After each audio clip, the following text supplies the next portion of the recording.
ঘড়িটা যখন আমরা রেজিন আর্ট হিসেবে যখন বানানো হয় তখন এখানে কি হয় মানে অল্প অল্প এজটা অল্প খারাপ থাকে, তখন আমরা কি না আমাদের এখানে টুলস আছে, টুলসটা আমরা এখানে ফিনিশিং করা হয়। এখানে সব ফিনিশিং করতে হয়।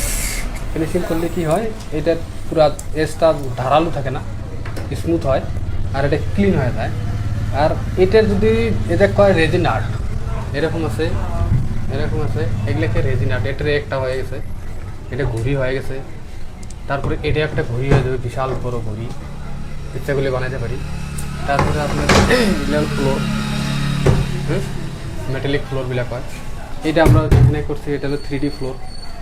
সেম ওইখানে আছে একটা ঘড়ি অলরেডি লাইভ চলে আছে।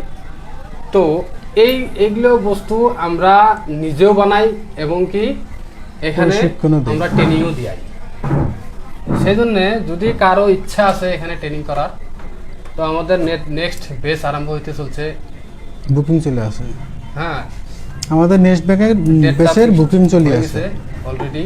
কিন্তু আমরা যদি যদি ইচ্ছা আছে আপনারা যোগাযোগ করবেন, আমাদের নাম্বার হচ্ছে দেওয়া হবে স্ক্রিনে। ওইখানে যোগাযোগ করে নিলে আপনারা কোর্স করতে পারবেন। 5 দিনিয়া কোর্স হবে, নেক্সট মাসে স্টার্ট হতে চলছে।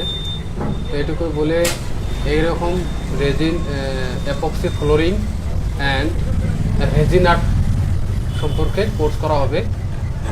কোর্স আমাদের এখানে করে আমাদের এখান থেকেই মাল মেটেরিয়াল নিয়ে নিজে ইচ্ছা করলে বিজনেস করতে পারবে, নিজের ঘরের জন্য ইউজ করতে পারবে, বানাইতে পারবে। সব বস্তু একদম বানানো, কেমন করে বানায়, কেমন করে কালার কোড করতে হয়, কেমন করে পিগমেন্ট ইউজ করতে হয়, এগুলো সব ডিটেলস পৃথকভাবে জানানো হবে, শেখানো হবে। তাই যারা ইচ্ছুক আছেন কন্ট্যাক্ট করবেন এবং বুকিং করার জন্য চেষ্টা করবেন।